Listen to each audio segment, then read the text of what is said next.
एक हलचल भरे शहर के मध्य में बसे एक जीवंत पड़ोस में अहमद नाम का एक युवा मुस्लिम लड़का रहता था। अहमद की असीम जिज्ञासा और अटूट कल्पनाशीलता ने उन्हें अपने घनिष्ठ समुदाय के छोटे खोजकर्ता के रूप में प्रतिष्ठा दिलाई थी। एक उजली सुबह जब पास की बेकरी से ताजी पकी हुई ब्रेड की खुशबू हवा में तैर रही थी, अहमद की माँ अमीना ने फैसला किया कि यह उसके बेटे की ज्ञान की प्यास को पोषित करने का समय है। उसने उसे गर्म धूप से भरे आरामदायक बरामदे में अपने साथ आने का इशारा किया। अपनी आंखों में चमक के साथ अमीना ने कुरान से एक खूबसूरत कहानी सुनाना शुरू किया। उन्होंने महान भविष्यवक्ता सुलेमान के गहन ज्ञान के बारे में बात की और बताया कि कैसे उनके पास जानवरों से बातचीत करने, हवाओं को नियंत्रित करने और यहाँ तक कि जिन्न को नियंत्रित करने की असाधारण क्षमता थी। अहमद अपनी माँ की कहानी से मंत्रमुग्ध होकर आश्चर्य भरी आंखों से सुनता रहा। माँ, मैं कैसे सीख सकता हूँ और पैगंबर सुलेमान की तरह बुद्धिमान बन सकता हूँ? उसने पूछा।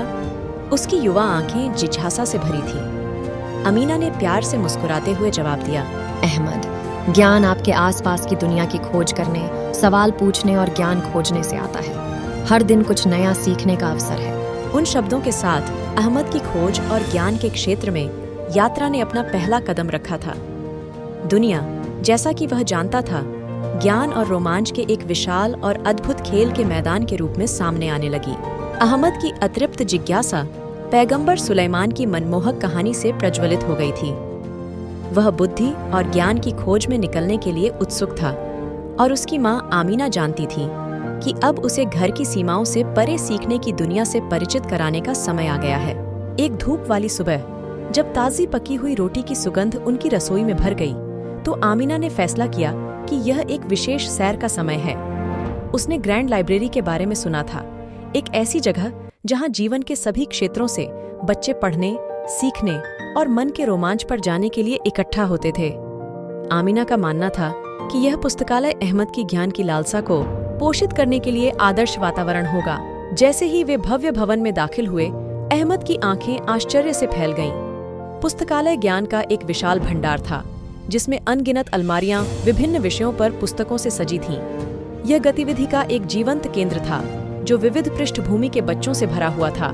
सभी अन्वेषण और सीखने के लिए अपने साझा प्रेम से एकजुट थे। अहमद उत्सुकता से गलियारों में घूम रहा था और उन पुस्तकों की खोज कर रहा था जो विज्ञान के रहस्यों, इतिहास के इतिहास और निकट और दूर देशों की करामाती कहानियों को उजागर करती थीं। वह अपने सामने मौजूद संभावनाओं की विशाल मात्रा से मंत्रमुग्ध था। वह जितना अधिक पढ़ता था, उतना ही अधिक वह सीखना चाहता था। एक दिन पुस्तकालय के संग्रह को ब्राउज करते समय अहमद को अल्लाह की रचना के चमत्कार नामक एक पुस्तक मिली। इसके कवर पर तारों से भरे रात के आकाश, हरे भरे जंगलों और प्रकृति के जटिल पैटर्न की एक लुभावनी छवि प्रदर्शित की गई थी।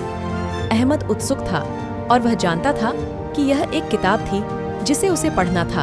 उन्होंने ब्रह्मांड की जटिल डिजाइन, प्राकृतिक दुनिया की सुंदरता और कृतज्ञता के महत्व की खोज करते हुए पुस्तक के पन्ने खंगाले।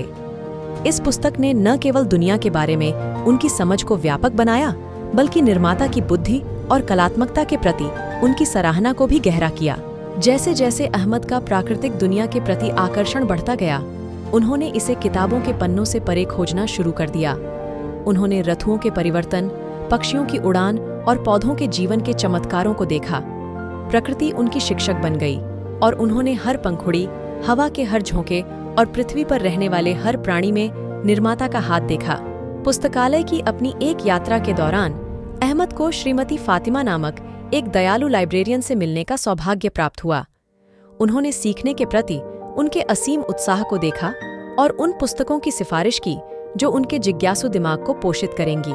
अहमद ने खुद को भाग्यशाली महसूस किया कि उसे एक गुरु मिला जो उसकी यात्रा में उसका मार्गदर्शन कर सकता था।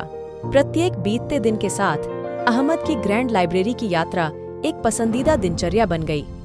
उन्होंने किताबों के पन्नों के माध्यम से दुनिया के आश्चर्यों की खोज की, जिनमें से प्रत्येक उन्हें खोज और समझ के नए क्षेत्रों की ओर ले गया।